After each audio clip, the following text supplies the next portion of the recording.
Assalamualaikum warahmatullahi wabarakatuh. Pada video kali ini kita akan membahas sebuah kebiasaan yang kita lakukan dari kecil hingga saat ini, atau bahkan akan berlangsung terus-menerus sampai kita tua nanti. Apa itu? Belajar. Dalam sebuah hadis meriwayatkan bahwa kewajiban menuntut ilmu bagi setiap muslim adalah wajib. Tolabul ilmi fardhotun ala kulli muslim, utlubil ilma minal mahdi ilal lahdi. Tuntutlah ilmu sejak dari buayan hingga liang kubur. Kita wajib menuntut ilmu, kemudian menuntut ilmu itu sejak dari buayan hingga liang kubur. Artinya apa? Menuntut ilmu atau belajar ini dilakukan secara terus-menerus. Belajar tidak mengenal usia, tidak mengenal tempat, dan tentunya tidak mengenal waktu. Bahkan ibu pun setiap hari harus terus belajar. Belajar apa? Belajar banyak sekali ilmu di sekitar kita, di kehidupan kita. Bahkan mungkin dari pengalaman-pengalaman kita terdahulu dapat kita jadikan sebagai sarana kita untuk belajar menjadi lebih baik lagi. Karena sejatinya belajar itu tidak hanya dilakukan di bangku sekolah saja, tetapi belajar bisa dilakukan dimanapun kita berada. Ada banyak sekali ilmu, banyak sekali pelajaran di sekitar kita, tinggal kitanya saja mau melihat, mau mendengar, dan mempelajarinya atau langsung mengabaikan. Itu pilihan kita. Karena ini kalian masih menjadi siswa, lalu sebenarnya bagaimana cara belajar yang benar sebagai siswa yang baik itu? Karena belajar itu tidak boleh asal belajar nggak bisa sistem SKS, tidak bisa juga kebut dalam semalam. Belajar itu harus dengan cara dan strategi yang tepat agar waktu kita bisa efektif dan tentunya pelajaran yang diberikan guru dapat kita serap dengan baik. Jadi bagaimana cara belajar yang efektif? Tentunya ini beberapa tips dari Ibu, semoga bisa dijadikan referensi buat kalian. Kalau ternyata kalian sudah menemukan cara belajar yang menurut kalian efektif dan kalian sudah nyaman dengan cara itu, alhamdulillah, berarti sekarang tugas kalian tinggal konsisten saja. Sebelum Ibu membahas tips apa saja dalam belajar matematika, Ibu punya tips belajar secara umum dulu. Jadi nanti Ibu akan sharing tips belajar secara umum untuk semua mapel, kemudian baru bagaimana caranya mempelajari matematika. Ini untuk tips belajar secara umum. Yang pertama itu adalah motivasi belajar. Maksudnya apa motivasi belajar ini? Kalian harus punya semangat dan motivasi dalam diri kalian sendiri. Perbaiki niat kalian, ubah mindset kalian. Kalian harus punya alasan kenapa harus terus rajin belajar. Buat perjanjian sama diri sendiri dan yakini kalau kalian pasti bisa. Kalau perlu, kalian tulis kata motivasi favorit kalian di tempat belajar atau dimanapun yang sering kalian jangkau. Tulisan itu semenarik mungkin. Nanti saat kalian lewat di situ atau membaca tulisan itu tanpa kalian sadari bisa mensugesti kalian dan masuk ke dalam alam bawah sadar yang secara tidak langsung akan membangkitkan semangat belajar kalian lagi. Sama seperti Ibu, meskipun Ibu sudah ngajar, hal ini tetap Ibu lakukan sampai saat ini. Di meja kerja Ibu itu ada sebuah kertas kecil seperti ini yang Ibu tulisi, jadilah pribadi bermanfaat bagi orang lain, bukan pribadi yang memanfaatkan orang lain. Ketika Ibu melihat tulisan ini, Ibu jadi berpikir bagaimana caranya biar jadi orang yang bermanfaat. Tentunya harus punya ilmu. Bagaimana Ibu bisa punya banyak ilmu? Ya harus selalu belajar. Misalnya bisa juga, kalian kan tentunya punya cita-cita atau punya keinginan tertentu. Silahkan pasang gambar itu di dekat tempat kamu belajar. Biar setiap kali kalian melihat tulisan itu, kalian berpikir, saya punya keinginan jadi ini, makanya saya harus ngapain, apa yang bisa kalian lakukan. Kalau kalian jadi siswa tentunya harus rajin belajar agar nilainya selalu bagus. Karena nanti di kelas 9 itu kalian akan menghadapi SNMPTN. Nah, usahakan kalian juga punya target dari kelas 10 nilainya harus selalu bagus dan nanti per semesternya harus naik. Ini harus sudah dipikirkan dari awal. Karena hidup ini cukup keras dan kita akan tertinggal kalau kalian tidak mau bergerak dari sekarang. Jangan-jangan nanti sainganmu atau anak-anak seusiamu, mereka lagi semangat-semangat menyiapkan masa depan, sementara kalian masih suka rebahan dan suka main games. Ini juga ada kata motivasi yang Ibu tulis di kertas, di sampul buku.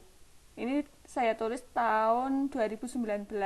Banyak orang yang menginginkan hal yang sama denganmu dan kamu sekarang bermalas-malasan. Kamu waras. Nah, ini kata-kata ini bisa membangkitkan semangat saya dulu. Kalian pasti punya kata-kata tersendiri atau motivasi tersendiri yang bisa membangkitkan semangat kalian lagi. Silahkan tulis. Jangan malu-malu, di setiap buku ditulis tidak apa-apa. Ini kebiasaan saya dulu, setiap buku itu mesti ada kata motivasinya. Tujuannya yaitu biar kita punya semangat belajar secara terus-menerus. Selain itu, saya juga punya dinding impian di rumah. Jadi setiap apa keinginan saya itu saya tulis di situ. Kita punya keinginan, punya target, ditulis, kemudian kita doakan dan kita usahakan. Insya Allah ketika antara doa sama usaha kita seimbang, maka satu persatu target ini akan tercapai. Kalian jadi siswa SMA, selama 3 tahun ini mau ngapain aja? Kalian sudah diberikan kesempatan buat bergabung di Sawel kita, di SMA 1 Weleri. Silahkan manfaatkan karena tidak semua orang bisa sekolah di situ. Kemarin waktu pendaftaran banyak anak yang ingin sekolah di situ tetapi tidak diberi kesempatan. Sementara kalian punya kesempatan, silahkan dimanfaatkan. Misalkan di SMA punya target minimal 1 kali ikut lomba dan menang, tulis saja di situ. Kemudian kalian usahakan cari tahu caranya biar itu bisa terlaksana seperti apa. Boleh juga kasih target, misalkan nilai matematika di semester 1 harus sekian, nilai matematika di semester 2 sekian, 3 sekian. Itu tidak apa-apa, silahkan dituliskan. Kemudian misalkan mau ikut organisasi apa, dituliskan di situ. Nanti ketika kita punya tujuan, kita fokus sama tujuannya, insya Allah akan tercapai dan kita memiliki kebanggaan tersendiri ketika satu persatu target ini tercapai. Kita akan nyopot kertas ini atau nyoret kertas itu dengan rasa bangga pada diri sendiri. Oke, itu ya yang Ibu lakukan. Bisa kalian tiru atau mungkin kalian punya cara yang lain. Kemudian yang kedua apa? Yang kedua itu pastikan punya koneksi internet yang lancar dan stabil. Karena kita masih masa-masa PJJ, ini sangat berpengaruh. Hal ini sangat penting, harus kalian perhatikan. Bayangkan saja kalau kalian sudah punya motivasi, sudah niat untuk belajar, tapi ternyata internetnya itu tidak mendukung. Maka kamu akan ketinggalan banyak waktu, akan menunggu lama, dan pastinya kalian akan panik dan marah-marah ketika misalkan deadline tugasnya ternyata jam 12 sedangkan koneksi internet kalian lola. Kalian akan panik sendiri. Bagaimana kalian bisa belajar dengan nyaman dan fokus kalau keadaannya seperti itu, kalian dalam keadaan panik. Jadi yang kedua, usahakan koneksi internet itu lancar dan stabil. Kemudian yang ketiga apa? Yang ketiga, pastikan kalau kalian sudah gabung ke semua grup mapel maupun grup angkatan. Ini sudah mau masuk minggu ketiga. Silahkan bagi yang belum, kalau misalkan ada yang belum masuk ke salah satu grup mapel, segera join ke situ, minta kode ke guru. Karena guru sudah mengeser semua kodenya ke siswa. silahkan join ke grup masing-masing mapel. Bayangkan saja jika ada satu grup mapel saja yang ketinggalan, sudah pasti ini akan menghambat dan membuat masalah buat kalian. Kalian akan terhambat ke depannya. Misalkan yang lain sudah sampai ke materi A, B, C, D, sementara kalian untuk hal yang paling awal saja belum tahu. Materi itu selalu berkesinambungan. Untuk sampai ke C dan D, kalian membutuhkan materi A dan B. Dasarnya ada di situ. Jadi jangan sampai ketinggalan satu pertemuan saja, itu akan berakibat fatal untuk pertemuan-pertemuan berikutnya. Itu tips yang ketiga, pastikan kalau kalian sudah join ke semua grup mapel. Kalian sudah bukan anak SMP lagi yang harus nunggu dioprak-oprak guru buat ini dan itu. Kalian akan ketinggalan jauh dengan teman-temanmu jika masih seperti ini. Mulailah aktif, kalau ada info apa-apa di grup, yang penting itu disimak, dipahami. Kalau belum jelas nanti bisa ditanyakan. Mulailah aktif, tanamkan mindset yang butuh ilmu itu kalian, bukan guru. Guru itu sifatnya hanya sebagai fasilitator. Sama halnya seperti ketika kalian mau ambil air, kalian yang mendatangi sumbernya, bukan sumbernya yang mendatangi kalian. Itu ya tips yang ketiga, harus masuk ke grup mapel. Ini sudah minggu ketiga. Kemudian tips yang keempat apa? Atur jadwal belajar. Dari sekolah tentunya sudah memberikan jadwal PJJ, manfaatkan dan laksanakan jadwal itu dengan semestinya. Harusnya tidak akan terjadi siswa lapor ke gurunya, maaf Pak, maaf Bu, saya tidak bisa mengirimkan tugas, saya telat dari deadline karena saya sedang tidak ada di rumah. Ini merupakan indikasi dari anak-anak yang tidak bertanggung jawab. Karena ini PJJ, ada toleransi buat kalian yang mempermudah kalian. Kalian boleh mengerjakan tugas dan mengakses materi itu dimanapun kalian berada. Kalian kan selalu membawa HP. Jadi harusnya tidak ada alasan lagi seperti ini. Idealnya ketika jam pelajaran, ya kalian ada di rumah melaksanakan kegiatan pembelajaran secara fokus. Karena PJJ 1 jam, 1 mapel itu 1 jam, manfaatkan 1 jam itu untuk bertanya ke guru kalian, untuk berdiskusi jika ada materi yang belum dipahami. Saat jam pelajaran tentunya respon dari guru yang bersangkutan juga akan cepat. Berbeda lagi, misal bukan jam pelajaran, biasanya guru akan memprioritaskan kelas yang sedang diajar. Misal seperti saya, mengajar 8 kelas, kalau satu kelasnya saja 36, maka saya sama saja mengajar 36 kali 8. Berapa itu? 288 siswa. Tentunya tidak akan mungkin saya bisa merespon chat-chat dari kalian dengan cepat. Belum lagi guru itu ada tugas tambahan. Maka saat jam pelajaran itu dimanfaatkan dengan baik. Kita hanya punya 1 jam, jangan sampai 1 jam itu hanya buat salam, presensi, dan langsung sudah selesai. Langsung wassalamualaikum. Kalian belum mendapatkan apa-apa, yang rugi adalah kalian. Makanya manfaatkan betul 1 jam ini, jangan disia-siakan. Setelah 1 jam belajar itu ada jeda pergantian 10 menit. Manfaatkan buat istirahat, buat relaksasi. Kalian bisa makan, minum, atau mungkin gerak-gerakan badan, agar nanti saat ke jam berikutnya kalian sudah dalam keadaan fresh lagi dan siap mengikuti pelajaran berikutnya. Dan yang terpenting, budayakan membaca cermat dan teliti tugas-tugas maupun informasi yang diberikan guru.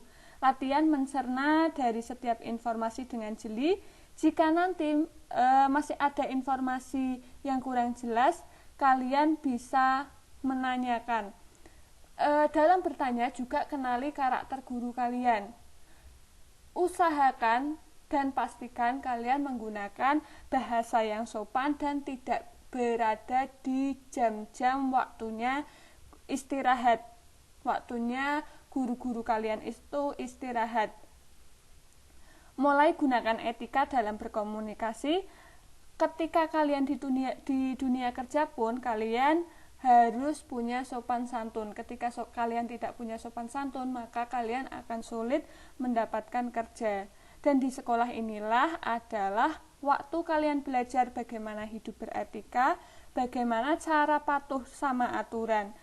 Mendidik pikiran tanpa mendidik hati itu bukanlah pendidikan sama sekali.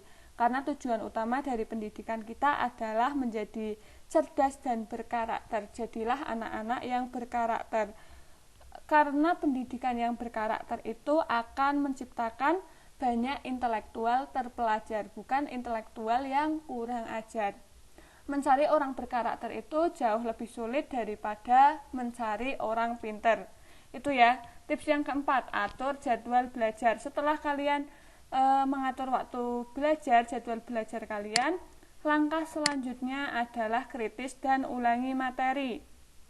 Jika ada materi yang belum paham dan mungkin kalian kurang puas dengan penjelasan guru karena keterbatasan waktu yang cuma 1 jam tadi, maka gunakan kuota internetmu dengan bijak. Kalian bisa akses internet, bisa buka YouTube, dan lain-lain. Mulailah inisiatif dan solutif. Itu tips yang kelima, harus kritis dan ulangi materi. Sorenya, kita pelajaran dari jam 7 sampai setengah 12. Nanti sore atau malam, sisakan waktu kalian untuk mengulangi materi tadi. Dan lakukan itu secara konsisten. Tips yang keenam, kenali dan cari tahu tipe belajarmu. Apakah kalian mudah mencerna informasi dengan membaca, dengan melihat, mendengarkan, atau mungkin gabungan dari melihat dan mendengarkan, atau yang lain? Pokoknya cari gaya belajarmu.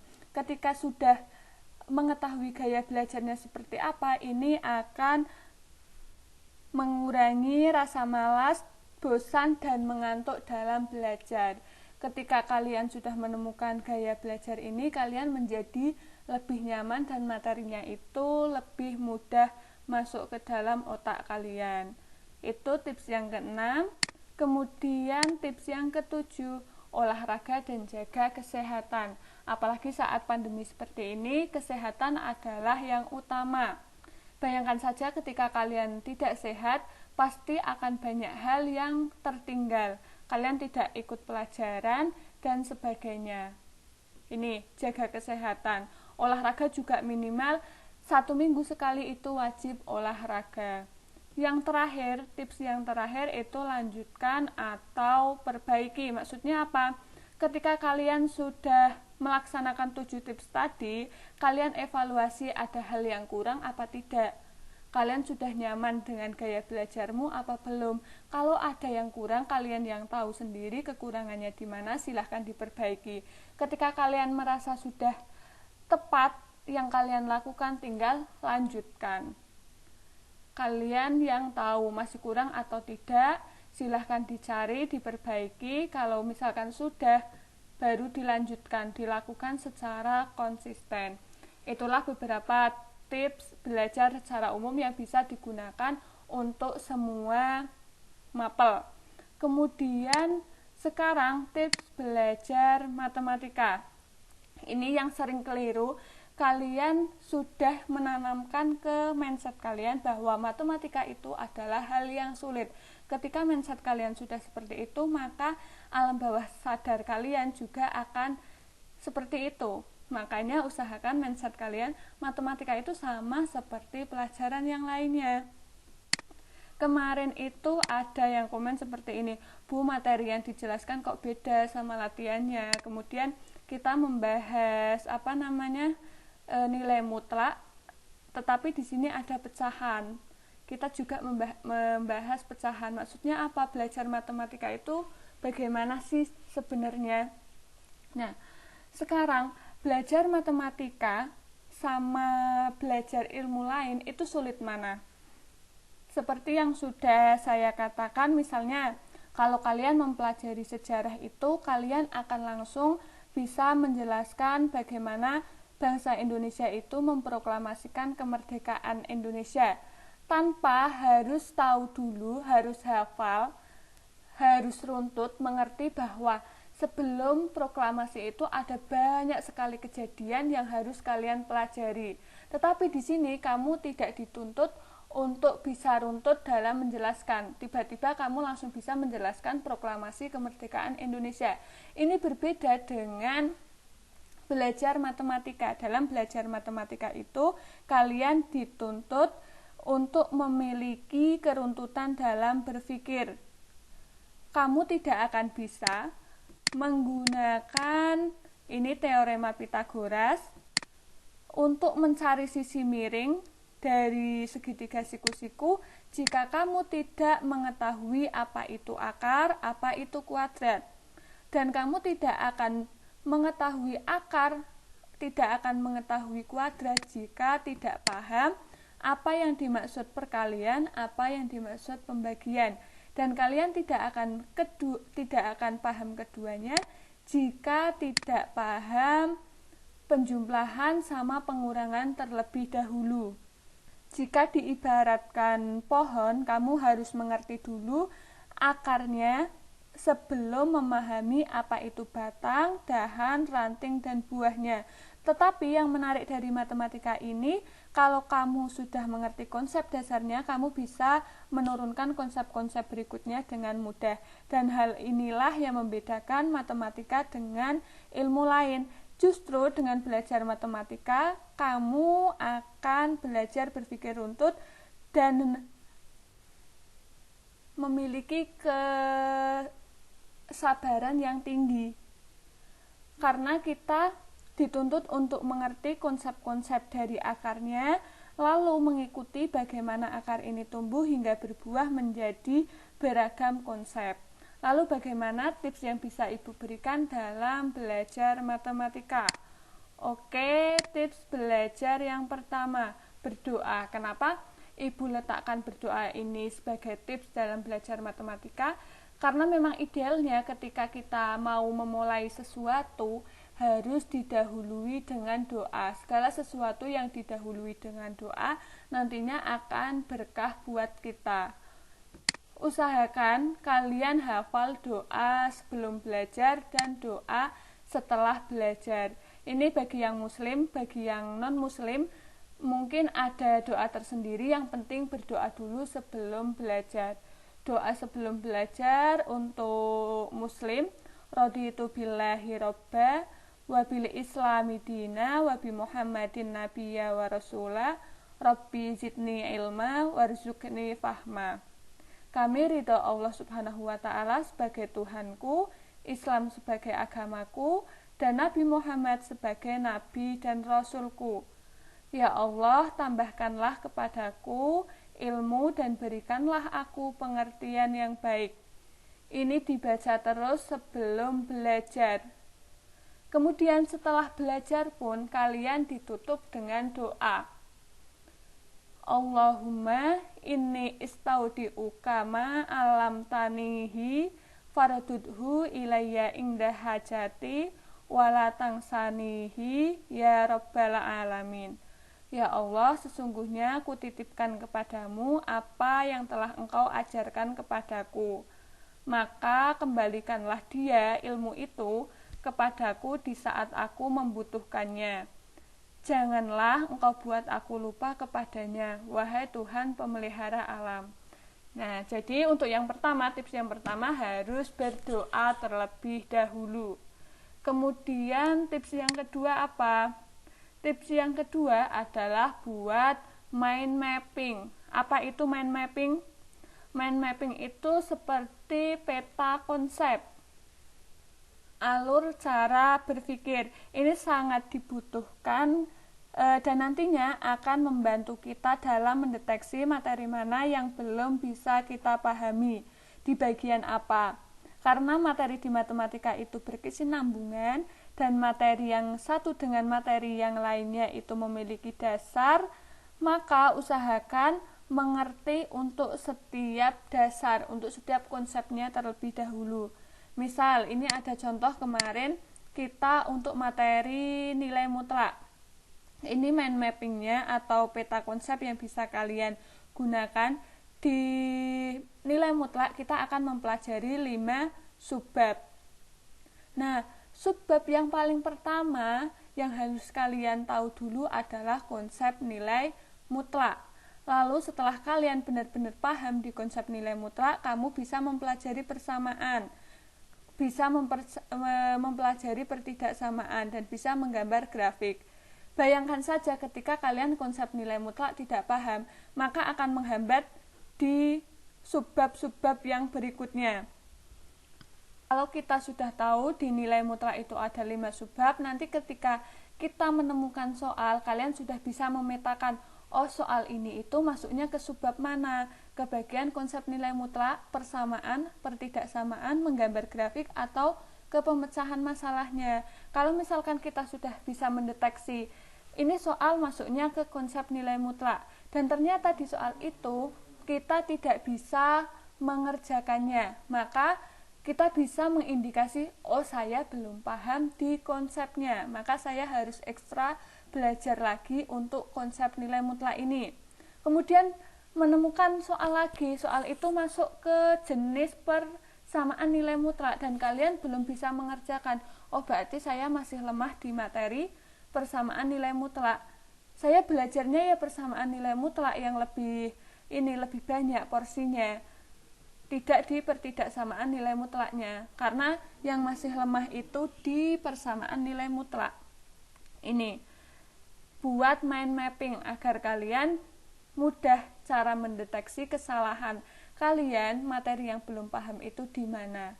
Usahakan tahu apa saja yang akan dipelajari ya. Itu perlu diingat-ingat, buat mind mapping setiap babnya. Kemudian deteksi sakitnya kalian itu di mana. Kalau misalkan mengerjakan soal pertidaksamaan nilai mutlak masih bingung, masih belum paham, berarti kalian harus belajar di sini. Deteksi penyakitnya baru kalian bisa menyembuhkan. Jangan sakitnya di konsep, kalian malah belajarnya pertidaksamaan. Ini tidak sinkron. Oke ya? Itu fungsinya mind mapping. Kemudian langkah yang ketiga apa? Langkah yang ketiga adalah berlatih tanpa membuka kunci jawaban. Berlatih ini, rajin-rajin berlatih sangat penting dalam mempelajari matematika. Latihan soal adalah suatu cara untuk mengetahui apakah kamu sudah menguasai sebuah materi atau belum. Latihan soal ini perlu disertai dengan evaluasi supaya kamu tahu di bagian mana kamu belum mengerti. Tetapi kalian harus hati-hati kalau kalian menggunakan latihan soal dengan kunci jawaban ataupun pembahasan. Kamu harus bisa jujur dengan diri sendiri, jangan dibaca dulu pembahasannya sebelum kamu mencobanya sendiri. Ini sangat penting untuk bisa mengukur kemampuanmu itu sampai di mana. Baru nanti setelah dikerjakan sendiri, kamu membuka kunci jawaban untuk evaluasi. Fungsinya kunci jawaban itu untuk mengevaluasi, bukan untuk contekan. Karena ketika kamu langsung membaca kunci jawabannya, nanti kamu akan berpikir, oh ternyata gini ya caranya, oh ternyata begitu ya, oke aku paham, aku udah paham, tanpa mencobanya terlebih dahulu. Karena membaca itu relatif akan memudahkan jalan kita. Ternyata ketika dicoba lagi, kita tutup bukunya, lupa. Itu berarti indikasi kalau kalian belum menguasai. Jadi jujur sama diri sendiri, kalau memang belum paham, ya sudah, kita pelajari lagi. Jangan, mindset kalian itu jangan tinggi-tinggian nilai. Nilai itu akan mengikuti kemampuan kalian. Jika kalian usahanya sudah maksimal, maka nilainya juga maksimal. Ini fungsi saya ada evaluasi, ada latihan soal di setiap subbab. Fungsinya itu seperti ini. Jadi usahakan ketika saya memberikan soal latihan itu benar-benar dikerjakan secara mandiri dan sesuai kemampuan kalian sendiri. Karena nanti setelah kalian mengerjakan, saya akan memberikan pembahasan soal, baru kalian mencocokkan, oh ternyata kurangnya saya di sini. Ini yang perlu saya evaluasi. Seperti itu. Bukan tinggi-tinggian nilai. Nilai itu akan mengikuti. Kalau kalian memang sudah paham, nilainya akan tinggi. Jadi yang ditingkatkan itu adalah usaha kalian dalam mempelajari sesuatu. Itu ya. Berlatih tanpa membuka kunci jawaban. Kemudian yang keempat apa? Catatan, usahakan rapi dan semenarik mungkin. Buat catatan rapi dan semenarik mungkin. Rapi itu bukan tulisan yang bagus. Tidak mesti tulisan yang bagus. Tulisan ibu juga kurang bagus. Jadi catatan yang menarik itu tidak mesti tulisannya yang bagus ya. Ingat, catatan yang menarik menurut diri kalian, bukan menarik menurut orang lain.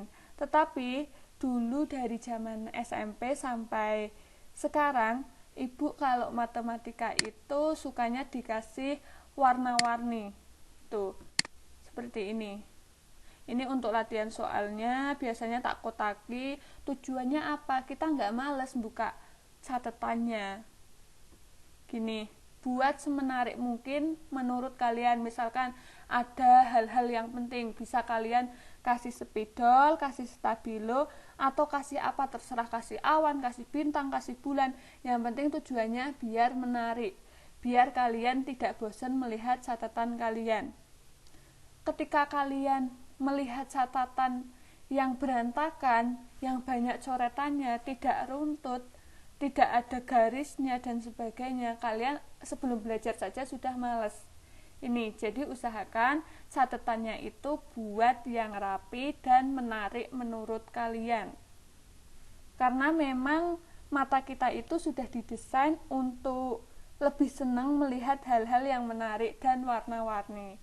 Itu tipsnya yang keempat, buat catatan rapi dan semenarik mungkin. Ini contohnya punya ibu, misalkan nanti kalau untuk judul dikasih warna-warni, dikasih apa, kemudian untuk hal yang penting bisa kalian kotaki atau ditebeli untuk latihan soal, untuk memisahkan antara soal yang satu sama yang lainnya, kalian dikasih apa atau digarisi atau seperti apa, terserah kalian. Yang penting menarik, agar kalian suka buka catatan gitu. Itu yang keempat. Yang kelima, tips yang kelima apa? Pengulangan berkala dan konsisten. Pengulangan itu sangat penting karena kita itu mudah lupa, tetapi ketika kita sering mengulangi, kita belajar terus, itu akan mudah, akan keinget terus. Makanya harus dilakukan pengulangan secara berkala. Misalkan kita di nilai mutlak itu kan punya 5 subbab. Kalian sudah mempelajari subbab konsep nilai mutlak. Kemudian minggu depan kita sampai ke persamaan nilai mutlak. Nah, setelah belajar persamaan nilai mutlak ini, kita juga buka lagi catatan yang konsepnya biar kita masih tetap ingat. Terus udah sampai ke pertidaksamaan, kita juga sempatkan buka lagi persamaan sama konsepnya seperti apa gitu. Jadi harus dilakukan pengulangan secara berkala dan konsisten pengulangannya itu. Ini tidak hanya berlaku di matematika, semua pelajaran harus dilakukan pengulangan berkala dan konsisten. Karena kalau tidak ada pengulangan, kita akan lupa. Tips yang keenam, lakukan evaluasi. Banyak-banyak latihan soal, seperti yang sudah saya katakan tadi, semakin banyak kalian latihan soal, kalian akan memahami tipe-tipe soal dan itu yang akan memperkuat konsep kalian.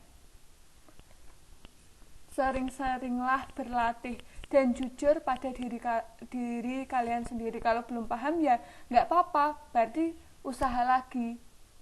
Lebih baik kita tersesat saat latihan, saat berproses, tetapi dari kita tidak bisa itu nanti akan memudahkan jalan kita ke depannya.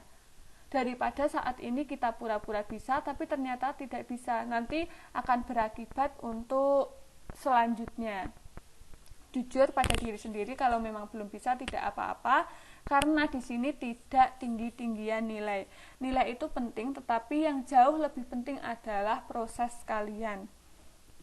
Oke, yang perlu saya tekankan, tidak apa-apa kita salah saat latihan, salah saat berproses, karena dari kesalahan-kesalahan ini yang kalian lakukan yang akan membuat kalian kuat di konsep. Ingat ya, itu yang akan membuat jalanmu mulus ke depannya.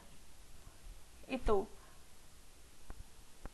Dan jujur pada kemampuan diri sendiri.